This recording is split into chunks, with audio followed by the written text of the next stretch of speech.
На Юргане состоялась большая премьера. Первая игра телевикторины «Достояние республики», посвященной столетию нашего региона. Открыть двухмесячный марафон выпала честь команде из самого северного города Коми – Воркуты.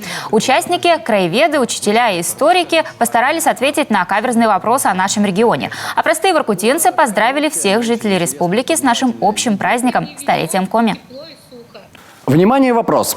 Что за праздник на нашей Коми-земле начинается вечером в Иванов день на Петров день? Мы считаем, что это Уссылимская горка.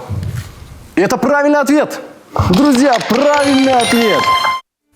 Напомним, в викторине «Достояние республики» 7 вопросов, а командам дается всего минута, чтобы ответить на каждый. Воркутинцы сыграли достойно, набрали 20 баллов из 28 возможных. Сегодня свои силы попробует Ижемский район. Как он справится, узнаете сразу после этого выпуска новостей. Игра пройдет в прямом эфире. Напомним, викторина проходит 5 раз в неделю. Соревнуются 20 команд из городов районов Коми. Присоединяйтесь и вы, болейте за свои муниципалитеты и отвечайте на вопросы о родной республике всей семьей.